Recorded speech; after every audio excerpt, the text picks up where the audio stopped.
حضور اکرم صلی اللہ علیہ وسلم کی جب بعثت ہوئی تو اسی وقت آپ نے فرما دیا تھا اپنی زندگی میں ہی،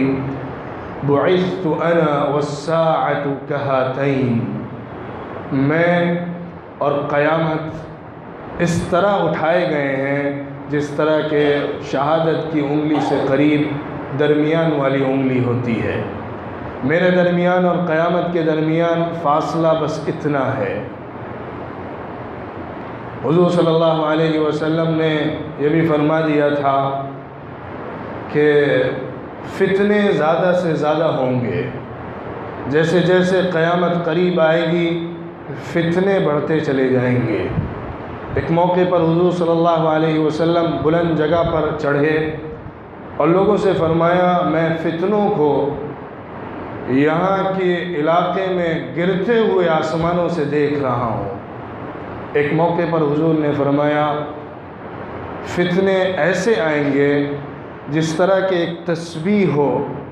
اس تسبیح کا جو دھاگا ہے اس کو کاٹ دیا جائے، اس کو توڑ دیا جائے تو تسبیح کے دانے ٹوٹے ہوئے دھاگے سے جس تیزی سے گرتے ہیں، اس طرح سے فتنے امت پر آئیں گے۔ حضور نے بھی فرما دیا تھا کہ فتنے اس طرح سے آئیں گے کہ جب انسان لوگ فتنوں میں ہوں گے تو سوچیں گے سب سے بڑا فتنہ یہ ہے، لیکن اگلا فتنہ جب آئے گا تو کہیں گے کہ پچھلا فتنہ آسان اور ہلکا تھا۔ یہ زمانہ فتنوں کا زمانہ ہے، آزمائش کا زمانہ ہے۔ حضور نے فرمایا تھا، فی آخر الزمان یکثر الحرج والمرج، آخری زمانہ جب قریب آئے گا تو قتل و خوریزی بڑھ جائے گی، انسانوں کی جان آسان ہو جائے گی، ایک دوسرے کے لیے قتل کرنا بہت آسان کام بن جائے گا۔ اور آج کا زمانہ پورے طور پر اس کی شہادت دیتا ہے۔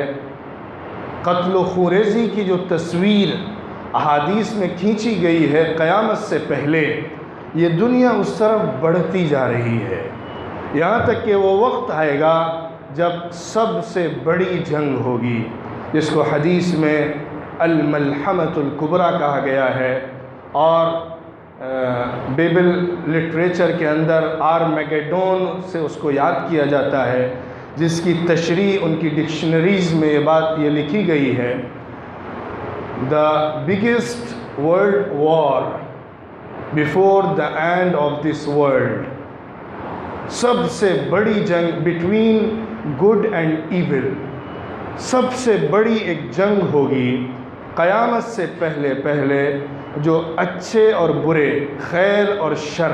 اچھے لوگوں اور برے لوگوں کے درمیان ہوگی۔ ہمارا بھی عقیدہ یہ ہے، احادیث میں اس کی نشاندہی بھی کی گئی ہے۔ بہرحال قیامت سے پہلے پہلے جو واقعات ہونے والے ہیں، اس سے پہلے پہلے جو بڑی بڑی علامتیں ظاہر ہونے والی ہیں،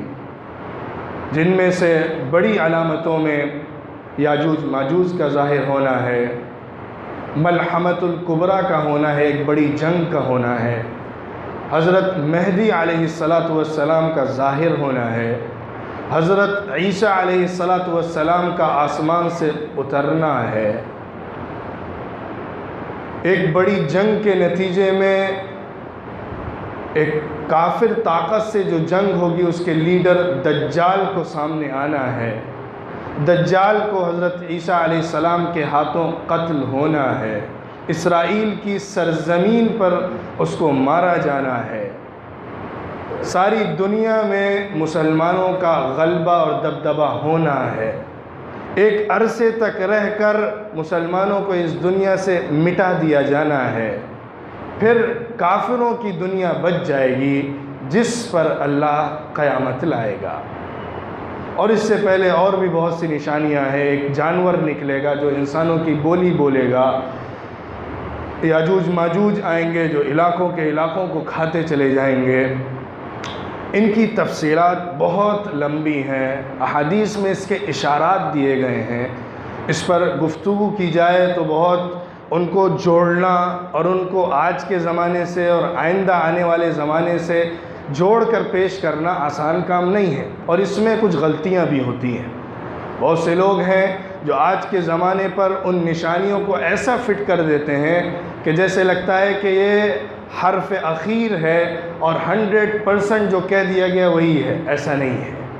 احادیث میں جو علامتیں بتائی گئی ہیں وہ 100% ہم نہیں کہہ سکتے وثوق سے یہی ہے جو ابھی ہو رہی۔ کچھ تو ایسی ہیں جو بالکل سورج کے طلوع کی طرح انسانوں کے سامنے ظاہر ہیں اور اس میں کوئی شک نہیں ہے، لیکن بہت سی ایسی ہیں جن کو جوڑنے میں ذرا زیادہ بڑا دماغ چاہیے ہے، اور نتیجہ آج کا دور گزرنے کے بعد کے جب حالات آئیں گے تب اس کا فیصلہ کیا جا سکتا ہے۔ اس لیے آج کے دن جو میں نے موضوع اختیار کیا وہ یہ کہ انسانوں کی جان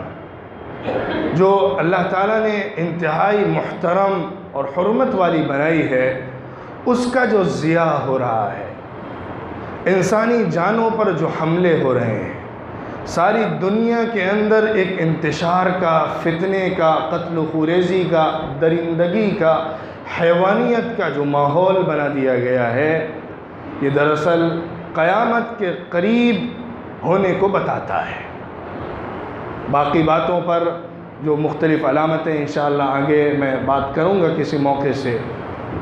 حدیث میں جو یہ بات فرمائی گئی ہے کہ قیامت کے قریب آخری زمانے میں قتل و خوریزی زیادہ ہوگی، بڑھ جائے گی۔ اور بھی علامتیں ہیں جو کہ ظاہر ہو چکی ہیں، چل رہی ہیں۔ کچھ ایسی علامتیں ہیں جو گزر چکی ہیں، کچھ ایسی علامتیں ہیں جو طویل چلنے والی ہیں اور وہ معنوی، اخلاقی، اجتماعی ہیں جو چلتی رہیں گی۔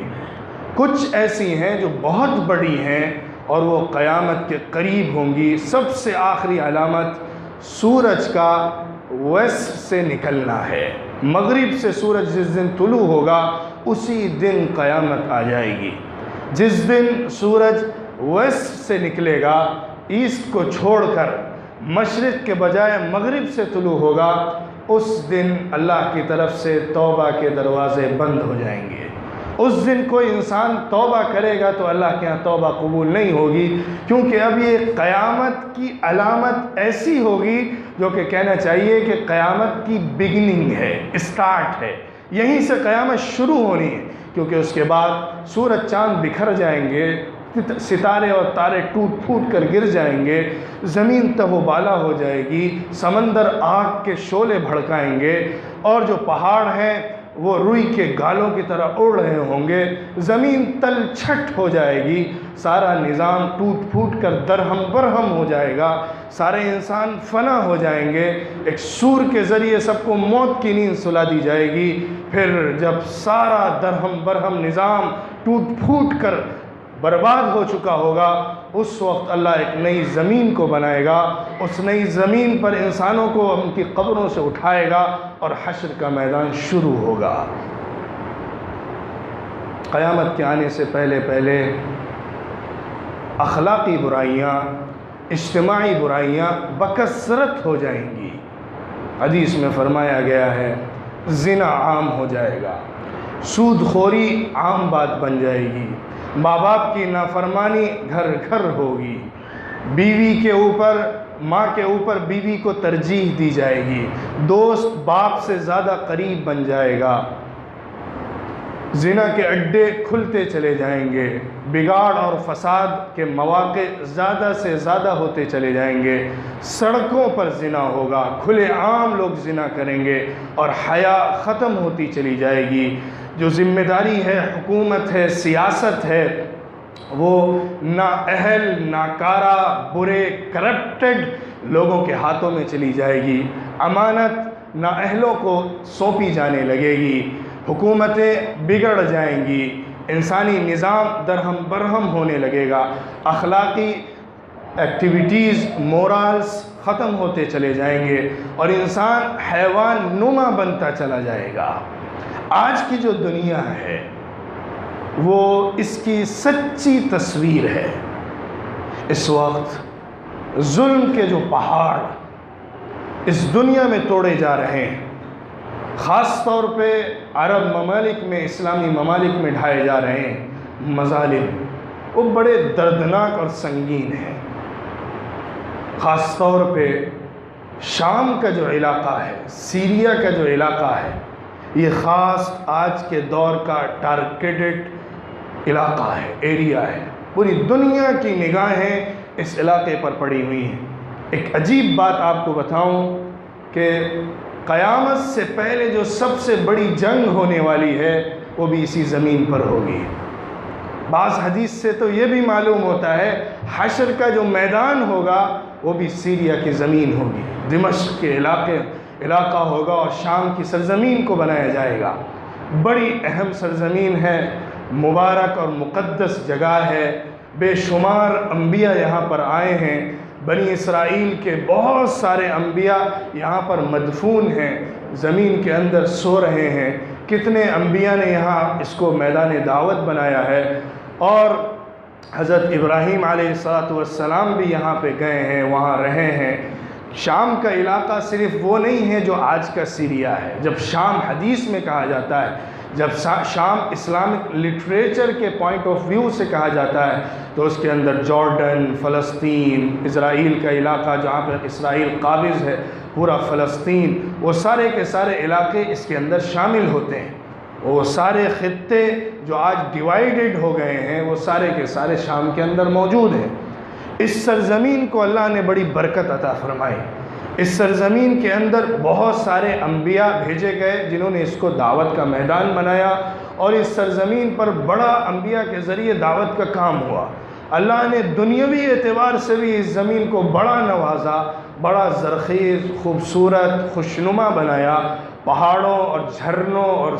اور دریاؤں کے ذریعے سے اس کو خوشنمائی بخشی، اور ساتھ ہی ساتھ روحانی برکتیں، آسمانی برکتیں بھی اس زمین کو عطا فرمائی۔ حضور اکرم صلی اللہ علیہ وسلم بھی معراج پر جانے سے پہلے اسی زمین پر آئے تھے، بیت المقدس کے علاقے میں جو شام کے اندر ہے وہاں پہ تشریف لائے تھے، وہاں رہے اور پھر وہاں سے آسمان کی طرف گئے۔ یہ سرزمین بہت اہمیت کی حامل ہے تاریخی اعتبار سے۔ ہسٹری کے اندر اس زمین کا بڑا رول اور کردار ہے، بڑا حصہ ہے۔ بڑی بڑی حکومتیں، بڑے بڑے بادشاہ اس زمین پر آئے ہیں اور حکومتیں قائم ہوئی ہیں۔ آج کے زمانے میں اس زمین کو خاص ٹارگٹ بنایا جا رہا ہے۔ عرب کی سرزمین پر ایک انقلاب آیا تھا 2011 میں، جو انقلاب شروع ہوا، جس کا آغاز تیونس سے ہوا، مصر گیا، لیبیا گیا، یمن گیا، پھر اس سے پہلے ہی شام کی سرزمین پر مارچ میں 2011 میں یہ انقلاب پہنچا۔ مظاہرے شروع ہوئے، ریلیاں شروع ہوئیں، پروٹیسٹ شروع ہوا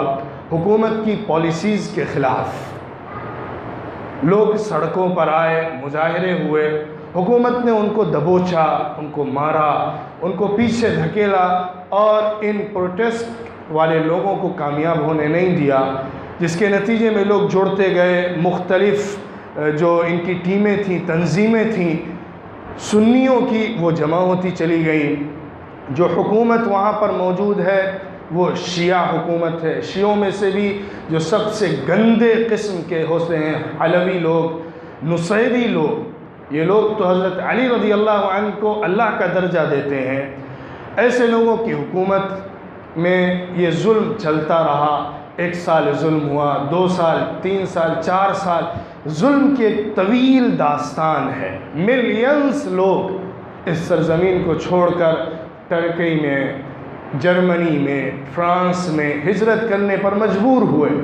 اور قتل کے ذریعے سے اس زمین کو خونریز کر دیا گیا۔ لالہزار ہو گئی زمین، پورے خطے، پورے شہر اجاڑ کر رکھ دیے گئے منٹوں میں۔ یہ کام اس حکومت کے ذریعے ہو رہا تھا جو بشار اسد کی حکومت ہے۔ خبیث، دنیا کا کرپٹڈ انسان، ظالم درندہ انسان، اس کے ذریعے سے اس ظلم کو شروع کیا گیا۔ لیکن اس نے دیکھا کہ ہم اس حکومت کو بچا نہیں سکتے، کیونکہ عوامی انقلاب جو تھا، جو ریولوشن تھا، پبلک ریولوشن، وہ پوری طاقت کے ساتھ اٹھا تھا اور پورے خطوں کو اس نے اپنے گھیرے میں لے لیا تھا۔ شام کی سرزمین کا کوئی ایسا بڑا علاقہ نہیں بچا تھا جہاں یہ پروٹیسٹ نہ پہنچا ہو اور یہ آواز نہ گئی ہو اور لوگ نہ کھڑے ہوئے ہوں اور لوگوں نے مظاہرے کر کر کے حکومت کو گرانے کی آواز نہ لگائی ہو۔ لیکن یہ حکومت جب کہ کمزور پڑ گئی تو اس نے باہر کے ممالک کو اپنے پیچھے لینا چاہا، اور دنیا کی بڑی طاقتیں، سپر پاورز اور دنیا کی جو طاقتور حکومتیں ہیں، انہوں نے انٹرفیئر کرنا شروع کیا، اور سمجھ گئے وہ کہ یہ ایسی سرزمین ہے جہاں سے عقیدے جڑے ہوئے ہیں، کرسچینٹی، اسلام اینڈ جیوز، یہ تینوں بڑے مذاہب اس سرزمین سے جڑے ہوئے ہیں۔ بیت المقدس کی سرزمین جس کے اندر شام کا بڑا رول ہے، آج کی حکومت میں تو فلسطین کا حصہ نہیں آتا ہے، لیکن اس کا رول بہت بڑا ہے فلسطین کی اسٹریٹجی میں، فلسطین کے پالیسیز میں، فلسطین کی زمین میں، فلسطین کی تاریخ میں، اس لیے اس کی بڑی اہمیت ہے۔ تو سب سے پہلے رشیا اس میں داخل ہوا، روس کی حکومت اندر آئی، پہلے سے ایران انٹرفیئر کر ہی رہا تھا بشار کے ساتھ ساتھ، لیکن 2011 کے اخیر تک ایران نے کھلے عام اعلان کر دیا کہ ہم شام کے اندر اب لوگوں کی جو شیعہ لوگ ہیں، جو حکومت ہے، اس کی حفاظت کے لیے سامنے آتے ہیں۔ اس نے اپنے فوجیوں کو بھیجا اور اپنی ایجنسیز کو لگایا، ملیشیات جو ان کے ٹولے ہیں، جو ظالم درندے اور کہنا چاہیے کہ جن کو اگر صحیح معنوں میں کہا جائے ٹیررسٹ گروپس، ان کے جو ہیں وہ داخل کیے گئے۔ اس کے بعد روس ادھر سے آیا اپنی پوری طاقت کے ساتھ، اپنے پورے اسلحے کے ساتھ، اپنے جہازوں کے ساتھ، جنگی طیاروں کے ساتھ اور پورے لاؤ لشکر کے ساتھ آیا۔ اس نے اپنی ایک زمین بنائی، کیڈر بنایا، وہاں پہ اپنی فوجی چھاؤنی بنائی اور ان علاقوں کو ٹارگٹ کرنا شروع کیا۔ ابھی 1-2 ہفتے کے اندر غوطہ شہر جو دمشق کیپٹل سے بہت نزدیک کا شہر ہے، اس کے مشرقی حصے میں سنگین خطرناک بمباری کی گئی، جس کے اندر سینکڑوں لوگوں کو مارا گیا، سینکڑوں بچوں کو ان کی زندگیوں سے محروم کیا گیا، عورتوں کو سڑک پر لا کر کھڑا کر دیا گیا، 5 لاکھ اور اس سے زیادہ لوگ ہجرت کرنے پر مجبور کیے گئے، صرف ایک شہر کے اندر سے شہر کو اجاڑ دیا گیا۔ اس کا شہر کا مغربی حصہ جس کو غوطہ غربیہ کہا جاتا ہے، مغربی غوطے کا علاقہ وہ تو پہلے ہی تہس نہس کیا جا چکا ہے، حمص کا علاقہ تہس نہس کیا جا چکا ہے، حلب کا علاقہ جو بہت بڑا اور کیپٹل کے بعد جو سب سے بڑے علاقے ہیں وہ حلب کا اور حمص کا علاقہ ہے، ان دونوں کو تہس نہس کیا جا چکا ہے۔ حماد کا علاقہ ہے، اس کو تہس نہس کیا جا چکا ہے، اور بھی جو اس کے بڑے بڑے شہر ہیں ان سب کو برباد کیا جا چکا ہے۔ اور اس برباد کرنے کے بعد اب ایران سے جو شیعہ گروپس ہیں ان کو وہاں پہ بسایا جا رہا ہے، کچھ حصے رشیا لے رہا ہے اور وہاں اپنا ہولڈ جما رہا ہے۔ ایک بندر بانٹ ہے، اس زمین کو ڈیوائیڈ کر کے اپنے کیمپس بنائے جا رہے ہیں۔ دوسری طرف امریکہ ہے جو ایک اندر سے ایک دوسرا کھیل رہا ہے، جس کا سامنا اصل رشیا سے ہے، لیکن اندر سے وہ بھی اس ساری صورتحال کو بنانے میں برابر کا شریک ہے۔ امریکہ اور رشیا جو 2 بڑی پاور ہیں، سوویت یونین کے ٹوٹنے کے بعد امریکہ اٹھا تھا، روس فنا ہوا تھا، لیکن موجودہ روس کا صدر پوتن، اس کے آنے کے بعد سے روس دوبارہ طاقتور ہو رہا ہے، اپنی پرانی طاقت کو دوبارہ واپس لانا چاہتا ہے، اور اس کے لیے پورے مڈل ایسٹ کے اندر اپنی طاقت کو ظاہر کر رہا ہے تاکہ دنیا کو دکھا سکے کہ ہم پھر سے سپر پاور بننے جا رہے ہیں، ہم پھر سے مین اسٹریم میں آنے والے ہیں۔ دوسری طرف امریکہ ہے جو ایک ایسا کھیل رہا ہے جس کی وجہ سے براہ راست روس سے ٹکراؤ بھی نہ ہو اور مڈل ایسٹ کے اندر حالات خراب بھی رہیں اور اپنا سکہ جمع بھی رہے، یہ عرب ممالک ہمارے پاس بھیک مانگنے کے لیے آتے بھی رہیں اور ہم اپنا ہولڈ یہاں پر جمائے بھی رہیں۔ وہ ایک ایسی گندی ناپاک سازش ہے جس کا پردہ اگر اٹھتا چلا جائے تو صرف افسوس کے اور کہنا چاہیے کہ ندامت کے اور شرمندگی کے سر جھکانے کے سوا کوئی چارہ نہیں بچتا ہے۔ ہم مسلمانوں کے پاس اس وقت یہ طاقت نہیں ہے کہ ہم ان حالات کو بدل سکیں، ہم عملی شکل میں کوئی رول پلے کر سکیں، ہم اس پوزیشن میں نہیں ہیں۔ وہ عرب ممالک جو ان سرزمینوں، ان علاقوں کی ناک پر بیٹھے ہوئے ہیں، جن کو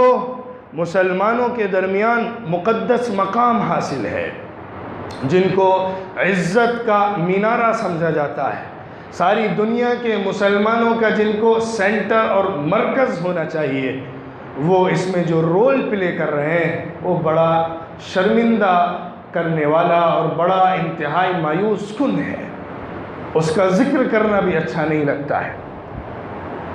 بہرحال جو صورتحال بنائی گئی ہے، جس کے اندر پوری عالمی طاقتیں لگ چکی ہیں،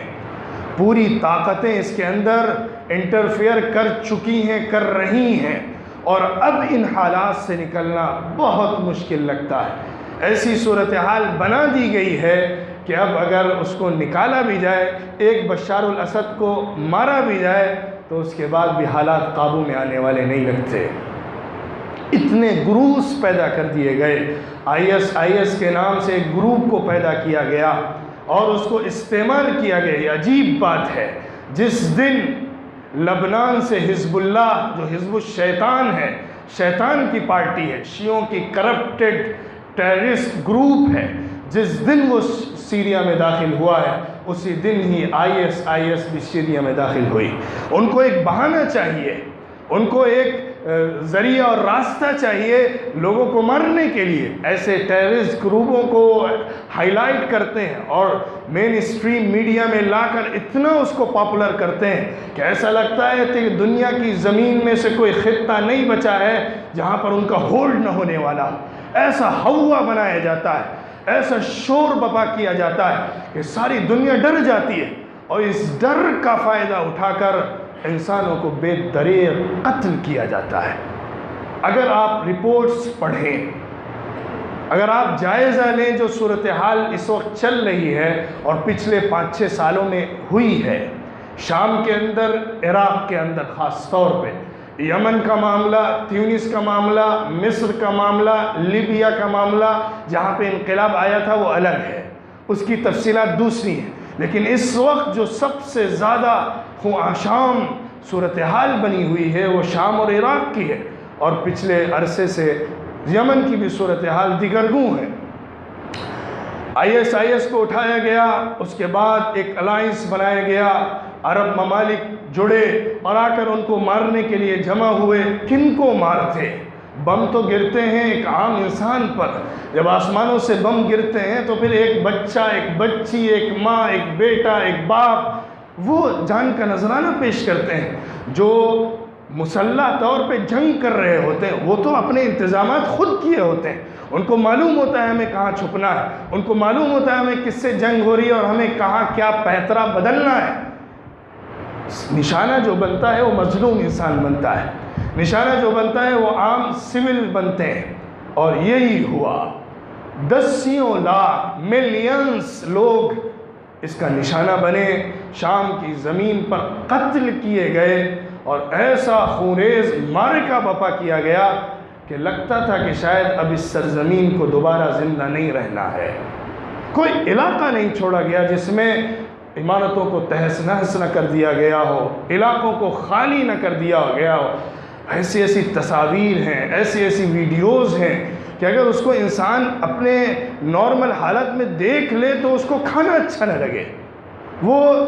وہ دن گزار نہیں سکتا پرسکون حالت کے اندر۔ ایسی حالت کی،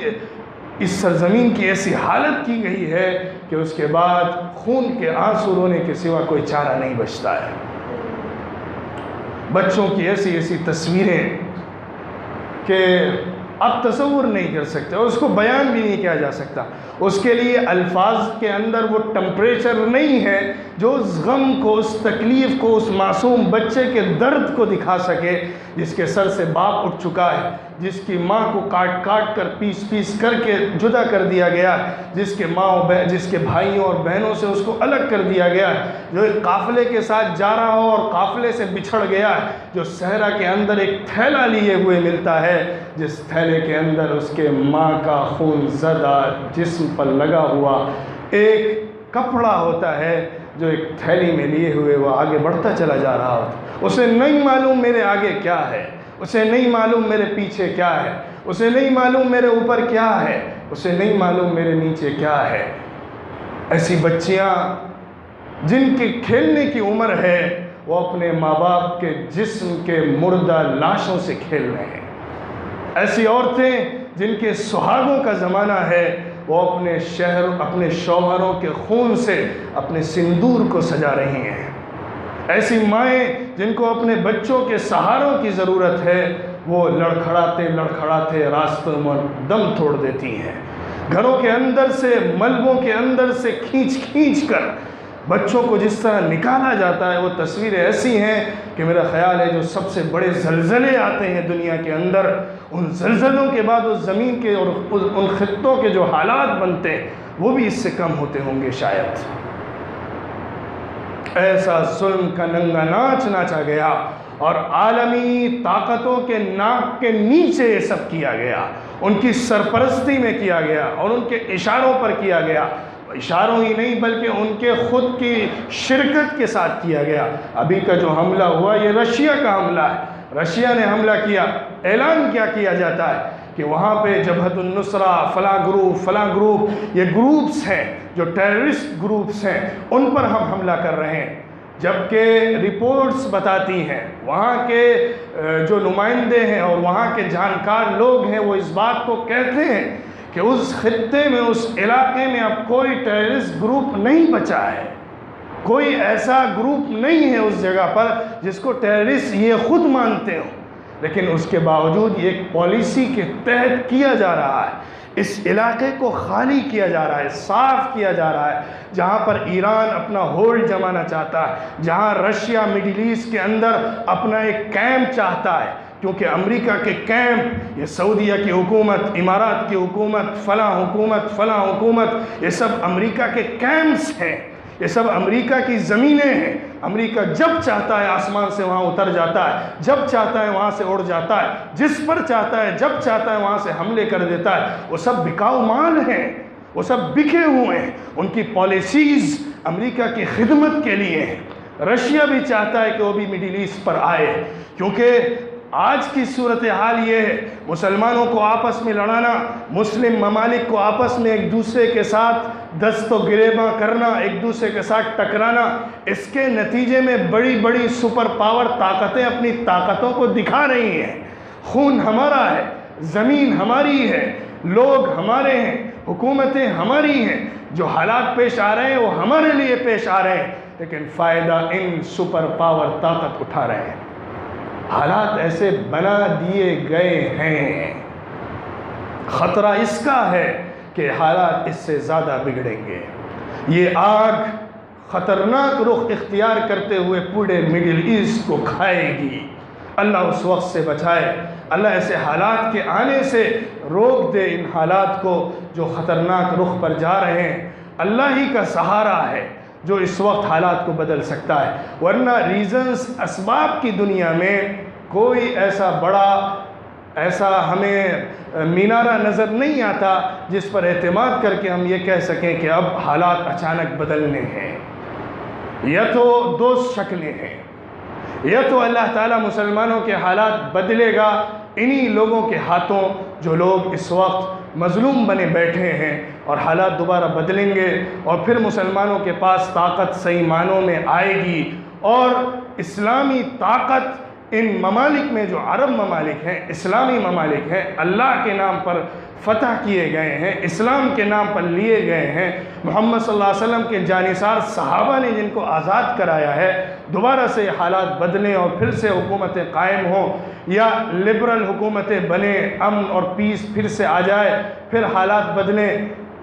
یا دوسری شکل یہی بچی ہے کہ پھر امام مہدی علیہ السلام کا ظہور ہو جائے۔ جب ان کا ظہور ہوگا تو جتنے مسلمان ٹوٹے بکھرے ہیں مختلف دنیا کے خطوں میں، سب ان کے اوپر جمع ہو جائیں گے۔ جو بھی اللہ کو سچا ماننے والا ہے وہ ان سے جڑ جائے گا، جو ان سے نہیں جڑے گا وہ جہنمی ہوگا، وہ اللہ کا باغی ہوگا، وہ اسلام کا دشمن ہوگا۔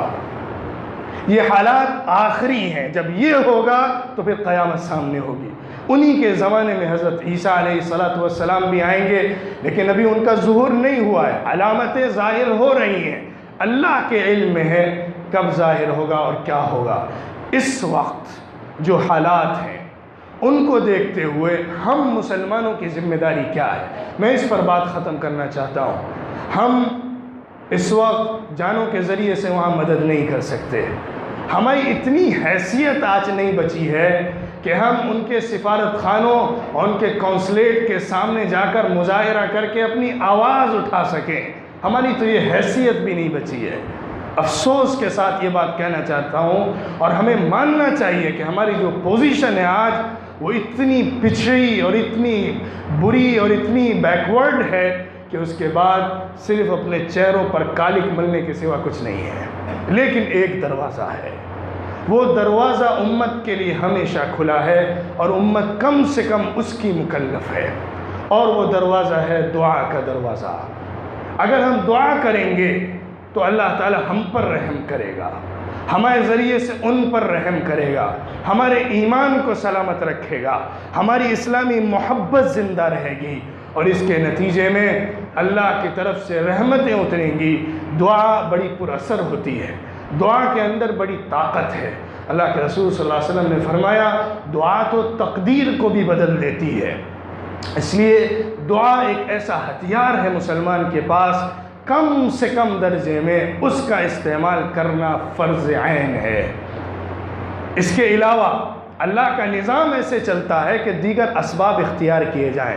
دوسرے راستوں سے بھی کام ہو، تب تبدیلی آتی ہے۔ لیکن جب انسان عاجز ہو، جب وہ کچھ نہ کر سکتا ہو، تب دعا اس کے پاس بڑا ہتھیار ہے۔ اس لیے کم سے کم ان حالات میں اپنے مسلمان بھائیوں کے لیے دعا کریے، جو مظلوم ہیں شام کے، جو مظلوم ہیں فلسطین کے، جو مظلوم ہیں یمن کے، اور جو مظلوم ہیں مصر کے، ان کے حق میں دعا کریے، اور ظالموں کے خلاف بد دعائیں کریے۔ اللہ تعالیٰ ان کو سزا دے، اللہ ان کو نیست و نابود کرے۔ اگر ان کے حق میں ہدایت ہے تو ان کو ہدایت عطا فرمائے، ورنہ ان کو نیست و نابود کرے۔ اللہ کے رسول صلی اللہ علیہ وسلم نے رعل اور ذکوان کے علاقے، جنہوں نے مسلمانوں کی ایک ٹیم کو جو دعوت کے لیے بھیجی گئی تھی ان کے ساتھ، ان کو قتل کر دیا تھا، ان کے خلاف حضور صلی اللہ علیہ وسلم نے پورے 1 مہینے تک بد دعائیں کی۔